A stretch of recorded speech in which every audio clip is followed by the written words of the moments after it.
근데 저는 오늘 본 말씀 통해서 응답받는 기도라는 말씀으로 말씀 나누기를 원합니다. 조영기 목사님의 초창기 불광동 이 대조동이라고 하는 곳에서 처음 선교하실 때 교회 개척 교회를 하실 때 이야기가 있습니다. 보니까 그때 당시 이 대조동이라고 하는 곳은 소위 말하면 이 한국에서 가장 소외된 지역이더라고요. 그때 한참 이제 전쟁 끝나고 모두가 어려울 때 지방에서 서울로 올라온 사람들이 막 여러 가지 삶의 생활 속에서 이것저것 하다가 안 돼서 실패한 분들, 또 그리고 소위 말해서 내노라 하는 깡패들이 다 모여 있고요.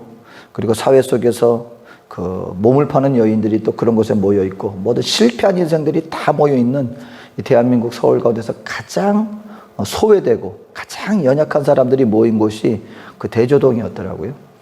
근데 조영기 목사님이 처음 신학교를 마치고 교회를 이제 개척 사역을 하는데 건물 빌릴 돈도 없고 하니까 군인들이 쓰다 버린 25인용 천막, 여러분 이게 조영기 목사님 사역하실 당시에 교회 모습 보면 종종 등장하는 사진인데 천막 25인용 군용 천막 다 떨어진 거 이렇게 세웠는데 나중에 본인이 기술자가 아니기 때문에 나무 기둥 대충 세워놓고 천막을 해놔서 모양이 말도 아니었답니다. 근데 처음 세운 장소가 깨밭이었는데 주인한테 허락을 받고 세운 게 아니라 일단 공터하고 이 정도면 되겠다 해서 일단 천막부터 먼저 세웠다는 거예요. 주인이 가만히 있겠습니까? 그냥 난리 치면서 이게 무슨 짓이냐고 해서 왔는데 제발 사정을 얘기해서 겨우겨우 협상을 하여서 거기서 이제 개척을 하게 되었답니다. 근데 바닥에다가는 가만히 쌓아놓고 또 강대상도 없으니까 그냥 진흙으로 그냥 대충 쌓아놓고 그 위에 그냥 사과 상자 하나 주워다가 그 위에 놓고 이제 그걸 강대상 삼아서 하는데 교인이 없다는 것입니다.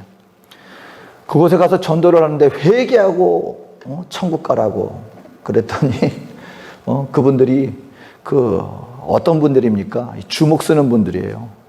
나중에 우리 여의도 순복음교회 박종선 목사님 지금 목회자가 되신 분인데 그분이 대구에서 알아주는 주먹이었답니다. 그분을 상대할 사람도 없고 알아주는 깡패였는데 그런 분들이 거기 거하는 거예요. 새벽에 새벽종 친다고 새벽 예배 드리라고 가스통 하나 빈 쇳덩어리 딱 달아놓고 종 치면은요 아침에 잠도 못 자게 한다고 와서 그냥 교회 불질러 버리겠다고 위협을 하고, 그런 분들한테 가서 회개하고 예수 믿으시니까 뭘 회개하냐는 거예요. 도대체 굳은 마음이라서 회개의 회자도 들어가지 않는다는 것입니다. 그러다가 한 번은 그 동네 유명한 분이 한 분 계셨대요. 그러니까 연약한 분들, 웬만한 분들 정말 이름 석자하면 알 수 있는 그런 분들이 모였는데 그 가운데서 가장 유명한 사람이 한 가정이 있었답니다. 그분은 보니까 한 10년 동안 알코올 중독으로 완전히 찌들어 사는데 어린아이들 아들만 9명, 그리고 부인하고 남편분은 그냥 완전 알코올 중독으로 찌들어 사는데 이분이 왜 유명하냐? 주먹을 쓰고 그래서 유명한 게 아니고 이분이 그냥 술만 먹으면 알코올 중독이니까는 정신이 제대로 된 적이 없다는 거예요. 그런데 그 대조동이 왜 또 가장 빈민 중에 하나냐면, 여러분 옛날에는 화장실 오물을 오늘처럼 수세식이 아니잖아요. 재래식이니까 옛날에는 뭐가 있었어요? 한마디로 똥통 걷어가는, 저도 어렸을 때 있었어요. 바다다가 이렇게 걷어가는. 그럼 그 똥을 어디다 치우느냐? 치울 데가 없으니까 큰 어마어마한 구덩이를 파놓고 거기에 오물들을 다 버렸는데 대조동에 오물 버리는 곳이 있었다는 거예요. 그러니까 동네 그냥 막 냄새 풍기는데, 그러니까 가장 소외된 사람들이 땅도 없고 하니까 한마디로 그냥 대충 그냥 주변에다가 이렇게 판자 같은 걸로 집을 져놓고 그렇게 살았던 곳이 대조동이었다는 거예요. 그런데 이분이 알코올 중독에 빠지면 어느 정도로 정신이 없었냐? 똥통 구덩이 있잖아요. 그걸 갖다 구분을 못하고 거기에 들어가서 목욕을 하는 분이었다는 거예요.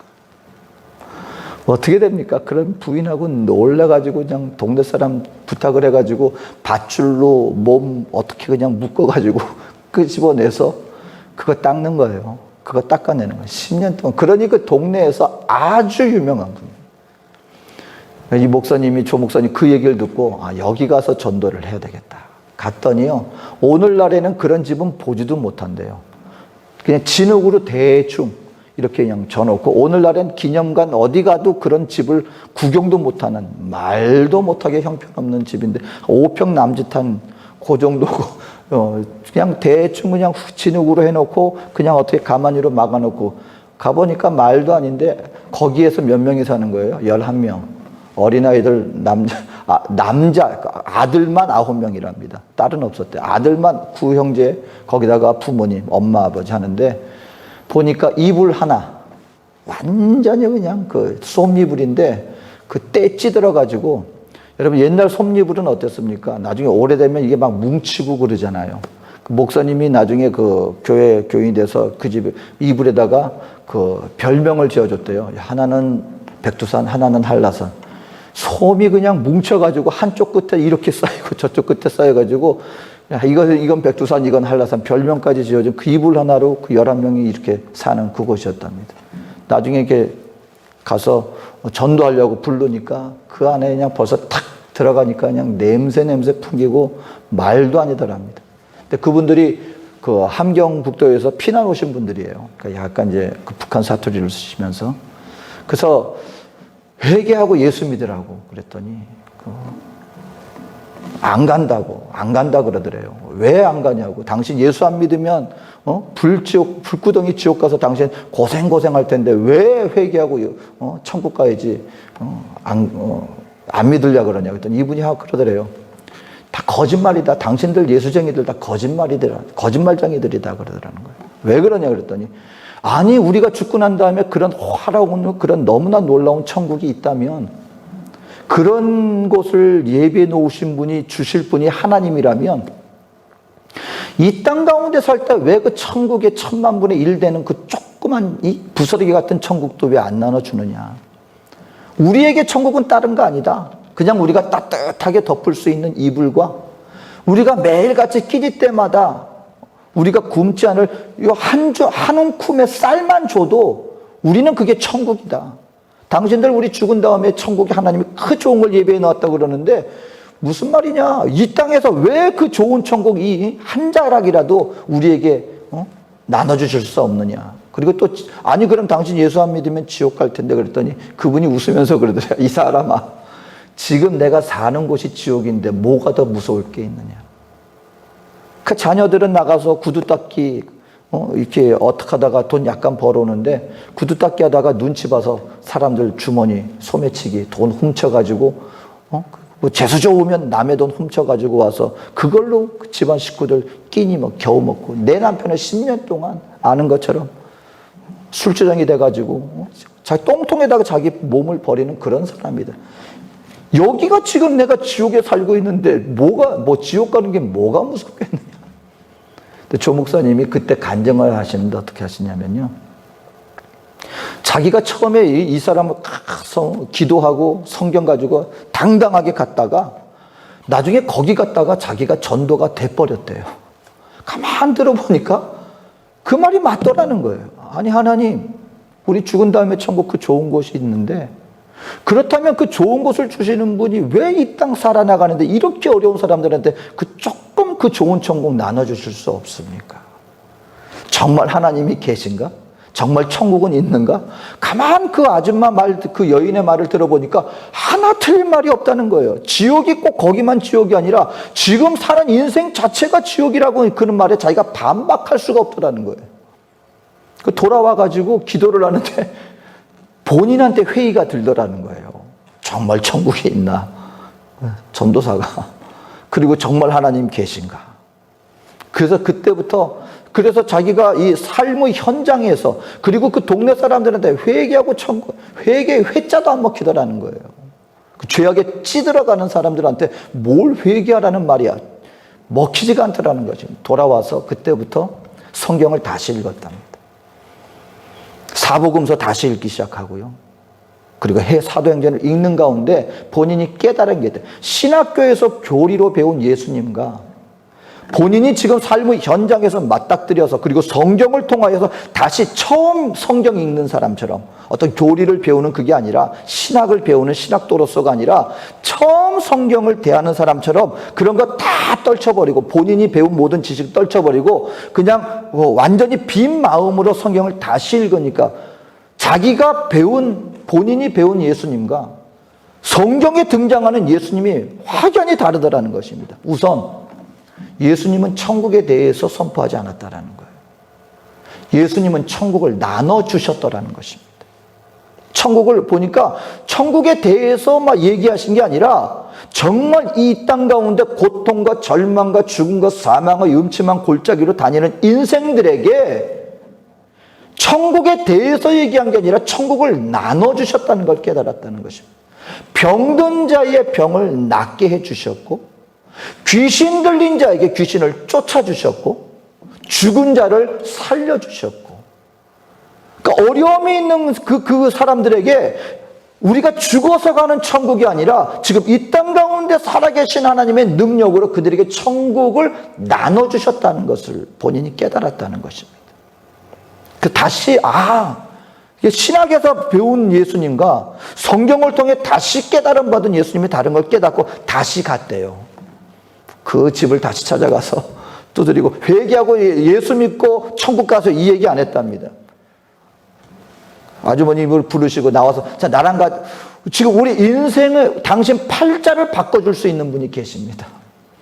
당신 남편 정상적이 될 수 있고 당신 자녀들 이제 남의 집에 가서 구두 닦게 하고 남의 주머니나 훔쳐서 살아가는 그런 저기가 있지만 당신의 인생과 당신 가족과 당신 자녀들 정상적으로 학교 다니고 바른 생활을 해나갈 수 있도록 우리를 축복해 주실 분이 계십니다. 그분께 갑시다. 그랬더니 지난번에 그렇게 얘기 안 했는데 그러더니 그땐 그랬지만 지금은 내가 다릅니다. 그런 분이 계시니까 나랑 같이 그분 만나러 갑시다. 그랬더니 그럼 줬어. 그러고 나오더래요. 옷을 주섬주섬 밀더니 나오더랍니다. 그래서 목사님이 그래서 거기서 쾌재를 불렀대요. 이러니까 되는구나. 회개하고 예수 믿으세요. 아무도 얘기를 안 들었는데 당신 팔자 고쳐준다 그러니까 그냥 귀가 번쩍해서 나오는 걸 보고 이 사람들에겐 이게 통할 수 있겠구나. 갔는데 어딜 가요? 교회 간 거예요. 근데 사사사사 그냥 기대를 부풀어서 쫓아오더래요. 누구를 기대했겠습니까? 돈 많은 부자 기대하지 않았겠어요? 자기 팔자 고쳐줄 수 있는 사람이 누가 있겠어요? 근데 교회를 딱 데리고 가더니 그분이 어디 계셔? 그래서 이 안에 계십니다. 완전히 찌그러져가는 천막에다가 그분이 안에 혹시나 해서 안에 들어가 보더니 보니까 밑에는 그냥 가만히 있고 강대상이라고 뭐가 앞에 있는데 보니까 진흙에다가 사과상자 하나 딱 꽂혀놓은 것. 이분이 그냥 배꼽을 잡고 오더니 나와서 그냥 하는 말이 조용기 목사님이 충격을 받았대요.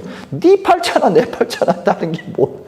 네 팔자나 내 팔자나 나 지금 지옥 같은 삶 살고 있는데 와서 보니까 당신도 뭐 별다를 거 없지 않냐.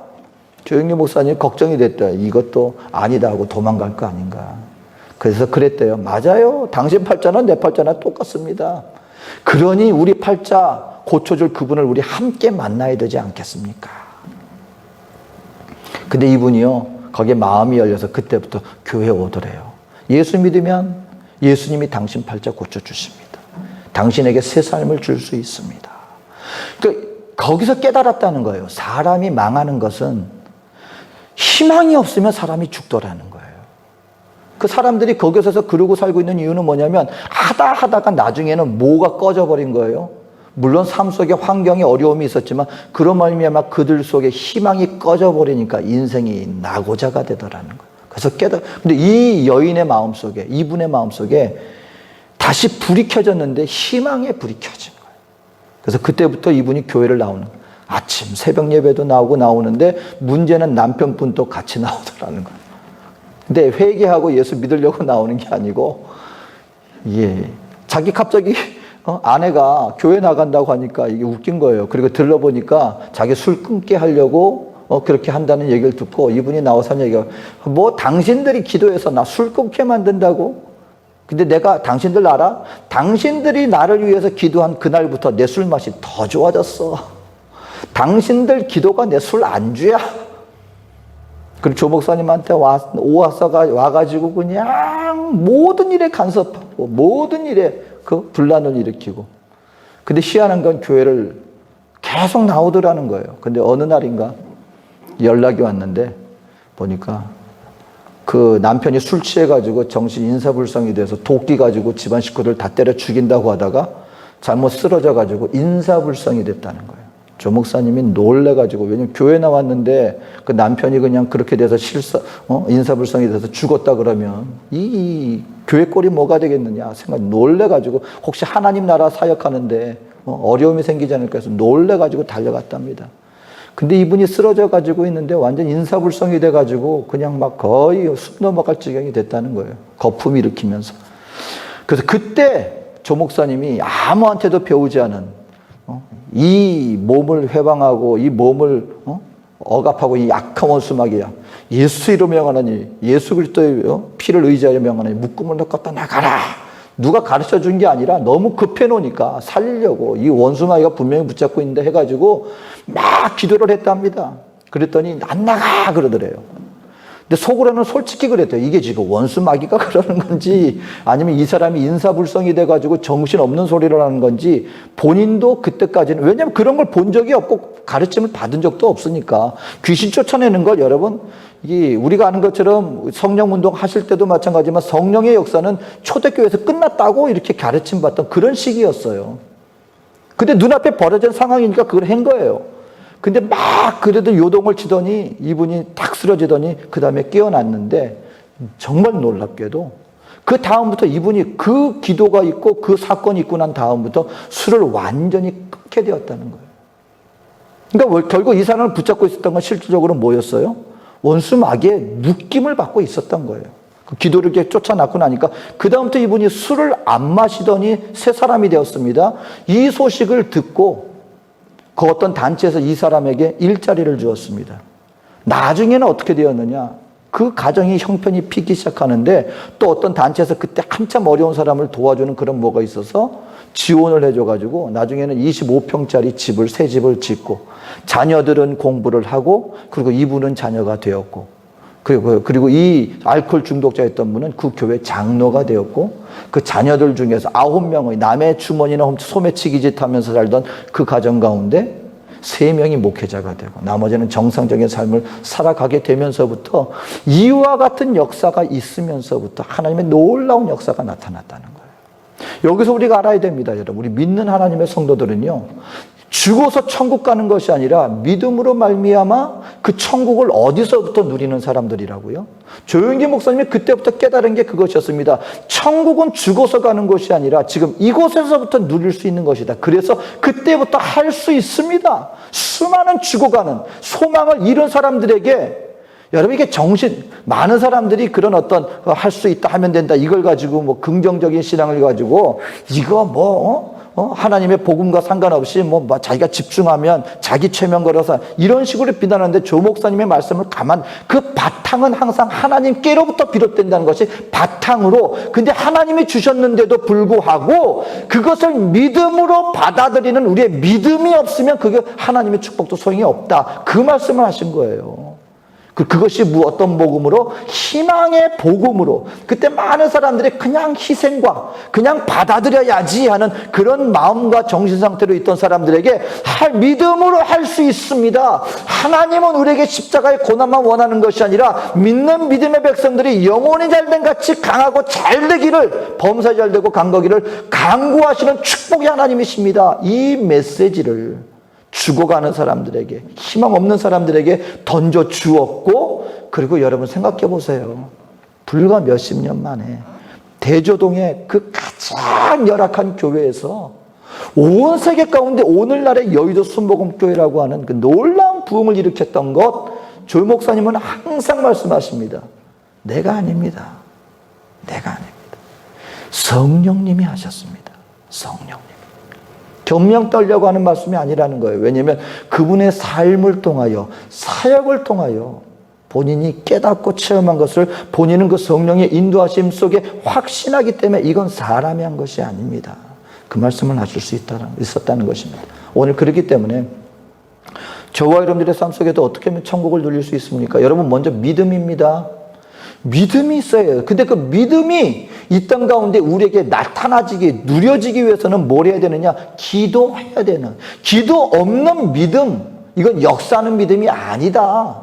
분명히 성경은 말하고 있어요. 오늘 엘리야 선지자의 기도도 마찬가지입니다. 어떤 기도입니까? 기적의 기도입니다. 어떤 초자연적인 하늘 문이 닫혔는데 비가 내리지 않는데 하나님의 그 비가 내리게 되어지는 그 놀라운 은혜의 축복을 받은 그 비결이 무엇이었다? 여러분, 기도입니다. 기도. 믿음이 있어야 돼요. 믿음 없는 기도는 역시 여러분 소용이 없는 것입니다. 오늘 그러기 때문에 엘리야의 기도는 어떤 기도입니까? 하나님의 놀라운 은혜와 하나님의 놀라운 기적과 이 땅을 향한 저와 여러분들을 향한 하나님의 축복을 누릴 수 있는 그 통로가 무엇이냐? 바로 기도다라는 것을 우리는 알아야 하는 것입니다. 어떤 기도입니까? 여러분, 먼저 믿음의 기도가 있어야 된다고 말합니다.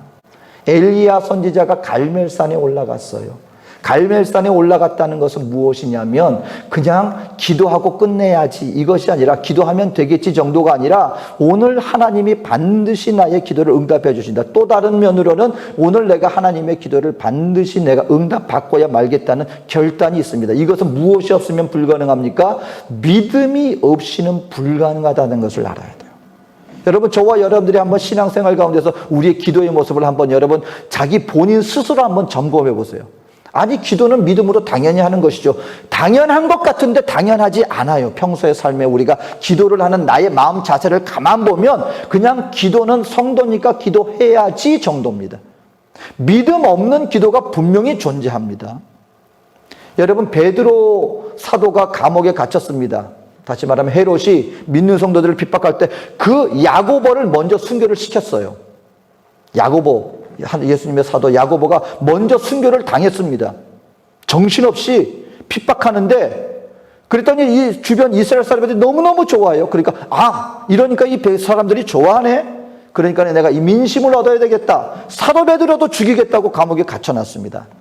그리고 여러분, 사도 베드로가 가지는 감옥은, 로마 감옥은요, 그건 빠져나올 수가 없네요. 왜냐하면 몇 중의 이 옥문을 거쳐야 되고, 그리고 거기에는, 그리고 중한 범죄인들은요, 로마 병사가 같이 수갑을 차고 아주 철저하게 이렇게 지키기 때문에 도망 못 갑니다.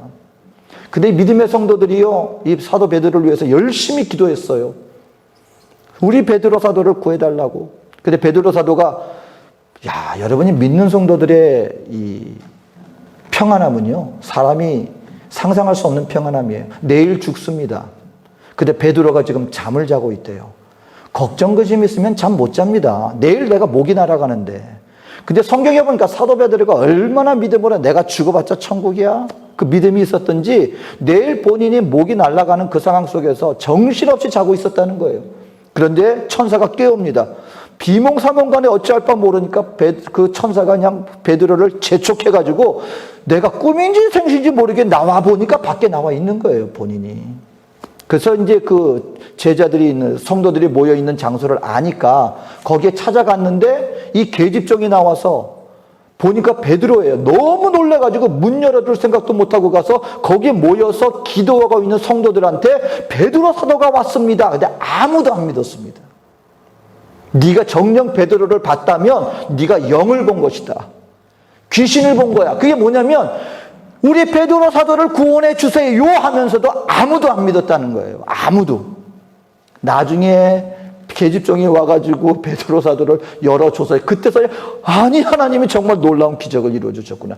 많은 경우에 우리가 그렇게 기도합니다. 기도하는데요, 내 마음속에서는 설마. 많은 경우 그래요. 워치만이 그 중국의 그 목사님이 사역하실 때 한 동네 이야기를 해주십니다. 동네 농사를 짓는 마을인데 비가 안 오니까 성도들이 우리 저 산에 올라가서 하나님 앞에 비를 달라고 기도합시다. 우리 내일 새벽에 우리 성도들 다 모여서 우리 산에 올라가서 우리 하나님 앞에 비를 달라고 기도할 겁니다. 몇 시에 모여서 같이 갑시다. 다 모였어요. 근데 그 가운데 오직 어린 꼬마 여자의 한 명만 우산을 갖고 왔대요. 이 꼬마에는 확신이 있었던 거예요. 우리가 기도하니까 하나님이 비를 반드시 내려주실 거야. 그럼 비 맞으면 안 되겠지? 우산을 갖고 왔는데 그거 보고 모두가 회개했다는 거예요. 정작 하나님이 우리의 기도를 응답해 주시려고 믿은 사람은 그 어린 손이 한 명밖에 없었다는 것입니다. 여러분, 우리가 기도할 때요, 하나님의 정말 능력을 체험하기 원하시면요, 우리가 기도할 때마다 이 기도를 하는 나의 자세를 다시 한번 잘 살펴야 돼요. 나는 지금 이 기도를 믿고 하는가? 하나님이 나의 기도를 정말 응답하시는 그 하나님을 신뢰함으로 기도하는가? 아니면 그냥 형식적으로 해야 하니까 하는 하나의 행위에 지나지 않는가? 응답받는 기도를 보세요. 반드시 믿음이 동참되어 있습니다. 두 번째 기도는 우리는요, 겸손과 간절한 기도를 해야 돼요. 겸손과. 오늘 이 엘리야 선지자가 와서 엎드려서 기도했는데 몇 번을 기도했어요? 6번을 기도했어요. 여러분, 하나님, 바리새인도 기도합니다. 바리새인도 기도했는데 성경이 분명히 얘기했어요. 바리새인은 기도할 때 어떻게 기도했냐? 하나님 감사합니다. 감사 기도해 줬습니다. 근데 뭘 기도했는지 아십니까? 나로 하여금 저 죄인 세리와 같지 않고 자기 스스로를 의인으로 여겼습니다. 그리고 하나님, 나는요 하루에 3번 금식하고요, 나는 헌금도 하고요, 나는 하나님 앞에 말씀을 하나도 내가 버리지 않고 다 지킵니다. 근데 세리는요, 오자마자 엎드려가지고 하나님 앞에서, 하나님, 나는 죄인입니다. 예수님이 말합니다. 저 기도를 듣느냐? 오늘 하나님이 저 세리의 기도가 하나님께 들리신 바 되었다. 응답되었다.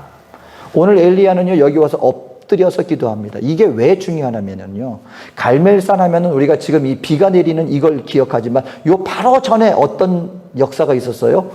불의 응답의 놀라운 기적과 승리의 역사가 있었던 곳이 이 갈멜산이에요. 여러분, 우리 믿는 하나님의 성도들 뿐만 아니라 이 땅 가운데 살아가는 사람들이 결국 실수하기 쉬운 그 부분이 뭔지 아십니까? 자기의 단점에서, 나의 연약한 부분에서 실수하지 않아요. 내가 강점이라고 여기는, 이것은 내가 잘해, 자기가 자신하는 그 부분에 실수하기가 굉장히 쉬워요. 안타깝게도 우리 오래전에 우리 한 선배 목사님이 돌아가셨는데, 이분이 바닷가에서 수영하다가 목숨을 잃으셨어요. 근데 이분이 어디 출신이신지 아십니까? 해병대 출신이에요. 해병대는 다른 건 몰라도 물에서 사는 사람들입니다. 그러니까 이분이 연세가 드셨는데 본인의 그 어떤 생각 못하고 물만큼은 내가 자신 있어 하고 그냥 쉽사리 가셨다가 목숨을 잃으셨어요. 엘리야는요, 자신의 경험과 이전에 자신의 행적을 의지하지 않았어요. 무슨 말이냐면, 불의 응답이 임했을 때 어떻게 하나님이 기도시키셨는지 아십니까? 그냥 간단한 기도였어요. 살아계신 하나님, 이들로 하여금 하나님이 하나님이심을 알게 하여 주시옵소서. 여러분, 850명의 그 우상 숭배자들이요, 하루 종일 자기 몸을 자해하면서까지, 이건 뭐냐면요, 완전히 기도에 매진하는 거예요. 그러다가 안 되니까 자기 몸을 얼마나 열정적으로 기도했겠습니까? 안 됐어요. 불의 응답이 그 제단에 내려오지 않았어요. 그런데 이 엘리야 선지자는 하나 앞에, 아버지여, 저 하나님이 계심을 이 백성들로 알게 하여 주시옵소서 그랬는데, 그냥 불이 임해가지고 거기에 부어졌던 물과 재물을 완전히 살라버렸습니다. 그럼 이제 두 번째 기도잖아요. 어디서? 그 똑같은 장소에서. 만약에 이전에 자신의 여기서만큼은 내가 놀라운 기적을 체험했지? 그러면 이전과 똑같은 모습으로 하나님, 비를 내려주시옵소서. 이전에도 내가 그런 역사를 하나님 앞에 쓰임받았으니 이번에도 또 하나님이 해주시겠지. 자기 스스로 높이는 마음으로 할 수 있었을 텐데, 엘리야는요, 결단코 그것이 자기 자신으로 말미암은 것이 아니라는 것을 뼛속까지 체험했기 때문에 두 번째 왔다고 해서 그렇게 기도하지 않았어요. 이번에만큼은 하나님 앞에 완전히 엎드러지는 기도예요. 엎드러지는 기도. 성경 가운데 응답받는 사람들 한번 가만 보세요. 회당장 야이로요, 여러분, 회당장입니다. 예수님이 아직까지 청년이에요. 사람들 앞에 그때 당시 아직까지 인정받지 않았는데 자기 딸 살림받겠다고 회당장이라고 하는 위치 다 떨쳐버리고요, 그 어린 청년 앞에 나와서 완전히 무릎을 꿇고 간구합니다. 예수님 앞에 응답받은 그 이방 여인을 보세요. 예수님한테 무슨 취급받았는지 아십니까? 예수님, 제발 내 딸 좀 살려주세요. 그랬을 때 예수님이 자녀의 떡을 취하여 개에게 던짐이 마땅치 않다. 그런데 이 여인이 뭐라 그랬느냐? 맞습니다, 예수님. 아니, 왜 나를 이렇게 무시해? 이러지 않고요. 맞습니다. 나는 개 같은 취급을 받아도 마땅합니다. 하지만 그 주인도, 개들도 그 주인의 상에 떨어지는 그 떡에 부스러기라도 먹지 않습니까? 나에게 부스러기 은혜라도 좀 주십시오.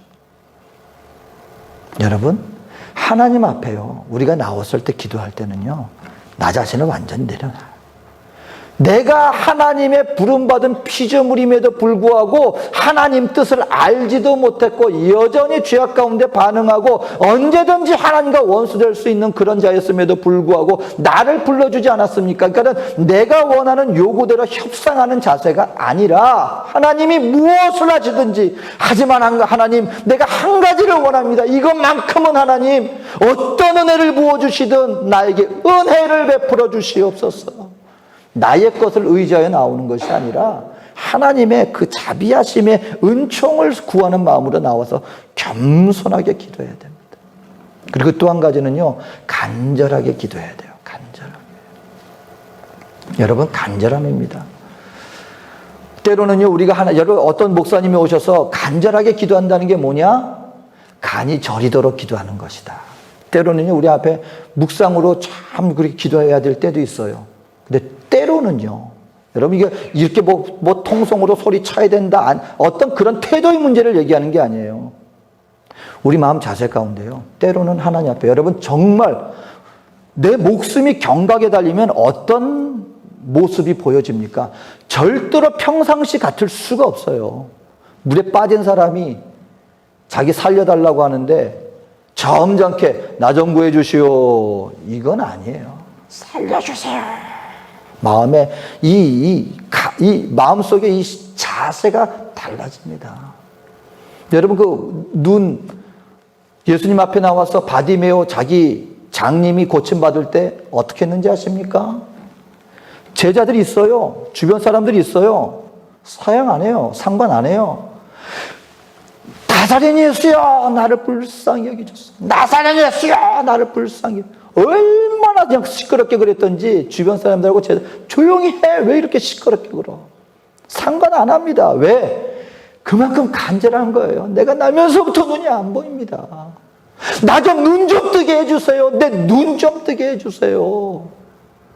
우리 인생 가운데 정말 하나님의 은혜를 구하는 마음이 있다면 때로는 우리 마음속에서, 여러분, 이 시대를 향하여서, 이 시대 가운데 정말 저 여러분 마음속에 그 얼마만한 간절함이 있습니까? 그렇다면 여러분, 때로는 우리 주변 가운데 그런 거 눈치 볼 게 아니라 때로는 부르짖어 기도할 때도 있어야 합니다. 믿음이 있다면, 하나님 앞에 구하여 내가 받을 확신만 있다면 방법이 무슨 문제가 있겠습니까?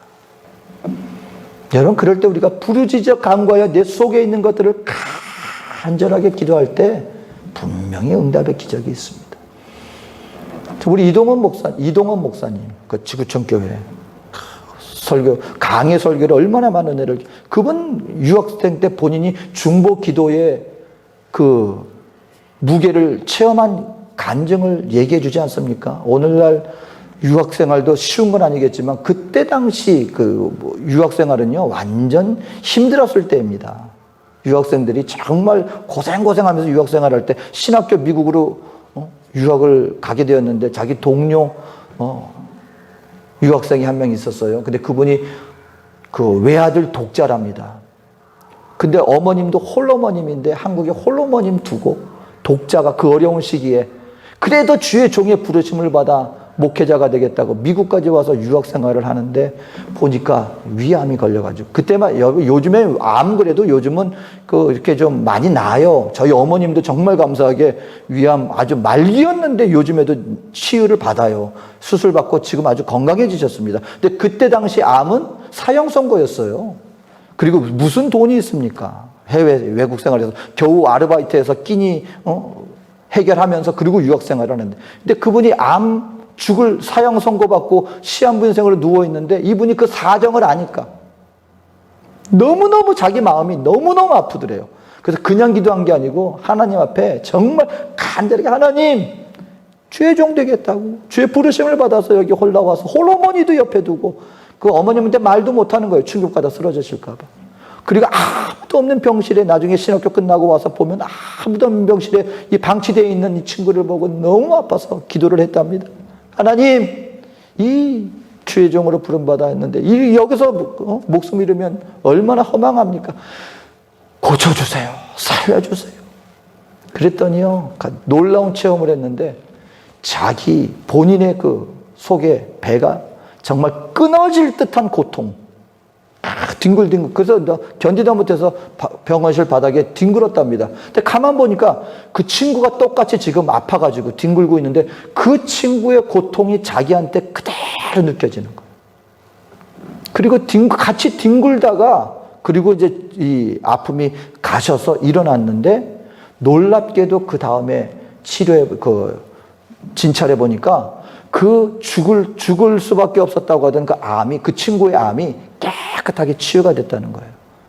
그러니까 하나님께서 그 기도를 들어주셔서 치유해 주셨는데 이때 이동원 목사님이 하시는 말이 뭐냐면 본인이 중보기도의 자세가 어떤지, 그래서 함부로 중보기도 해주겠다는 말을 못하겠다는 거예요. 뭐냐면 중보기도라는 것은 단순히 그 사람을 위해서 같이 기도해 주는 정도가 아니라 그 사람의 고통과 짐을 함께 나누는 게 중보기도야라는 걸 하나님이 가르쳐 주셨다는 거예요. 그리고 그만큼 간절하게 함께 기도하였더니 그와 같은 기도가 나왔고 그 간절한 기도를 통해 하나님이 응답해 주시더라라는 것입니다. 조윤기 목사님도요, 나중에 한번 제가 설교 동영상을 한번 제가 올려드릴게요. 그 온누리 교회 가서 간증하신 그 설교 말씀이신데요. 거기에 조윤기 목사님에 대한 모든 그 간증과 사역의 것이 정말 그 50분이라는 시간 속에 압축되어서 그 설교 말씀에 다 있습니다. 꼭 한번 들어보세요. 거기서 말씀하십니다. 남의 병을 위해서 기도하면 다 낫는데 조윤기 목사님은 병원 종합 세트였습니다. 한참 서대문 교회에서 설교하시다가 쓰러지셨어요. 심장병으로. 나중에는 다른 사람을 위해서 기도하면 하나님이 계시의 말씀을 주셔서 나았다 하는데 그 기도할 때 조 목사님은 이렇게 기도했다는 거예요. 하나님, 나도 그러면서 상대를 위해 기도했다는 거예요. 왜냐하면 남의 기도는 그렇게 낫게 해주시면서 정작 사역을 감당해야 되는 나는 왜 안 낫게 해주십니까? 여러분, 어마어마한 질병을 달고 사셨어요. 원래 설교 단상에 오래 계실 수 없는 평생 동안. 그래서 그분이 조 목사님이 그러시는 거예요. 왜 자기에게 그렇게 질병을 하나님이 달고 살게 해주셨는가? 가만 생각해 보면 상대방의 그 아픈 사람의 마음을 본인이 알겠다는 거예요. 왜? 자기가 병의 종합 세트니까 누가 아프다 그러면 그냥 위에서 기도하는 정도가 아니라 느껴지기 때문에 그 상황이 어떻다는 걸 알기 때문에 정말 간절하게 기도하게 된다는 거예요. 여러분, 오늘 저와 여러분들이 하나님 앞에 천국을 누리며 살 수 있습니다. 천국에 대해서 아는 삶이 아니라 천국을 누리며 살 수 있게 되는데 어떻게 살 수 있습니까? 기도가 없이는 불가능합니다. 어떤 기도입니까? 여러분, 바라기는 믿음으로 기도하게 되시기를 바라고요. 절대적으로 겸손과 간절한 기도를 통하여 오늘 엘리야가 결국 그와 같은 기도를 통하여 응답받은, 또 성경의 수많은 하나님의 사람들이 그와 같은 기도를 통하여 이와 같은 하나님의 기적을 체험한 것처럼 저와 여러분들도요, 정말 이와 같은 삶 속에서 이런 믿음의 기도를 통하여서 또 기적의 기도를 통하여서 그날 거기에서뿐만 아니라 바로 이 현장의 삶 속에서, 나의 삶 속에서 이와 같은 천국을 나눠주시는 하나님의 천국을 누리며 나갈 수 있는, 또 살아가는 우리 저와 여러분 되어주시기를 주님의 이름으로 축원드립니다. 기도하겠습니다. 사랑과 은혜가 많으신 좋으신 하나님, 오늘도 우리 주님 앞에 나왔습니다. 성령께서 함께 해주셔서 말씀 속에 하나님을 더욱더 알아가게 하시고 말씀을 통하여 주의 음성 듣게 하소서. 그리고 우리의 생활 속에서 이제 내가 내 뜻대로 살아나가는 것이 아니라 주님을 의지하며 나가는 믿음의 백성으로서 기도로 하나님의 능력을 체험하며 내가 서 있는 그곳에서부터 주님의 나라가 임하게 되어지는 그 은혜의 삶을 체험하고 누리고 믿고 확신한 곳에 거하는 삶을 살아나가는 축복의 백성들 다 되게 하여 주시옵소서. 감사드리며 예수님의 이름으로 기도합니다. 아멘.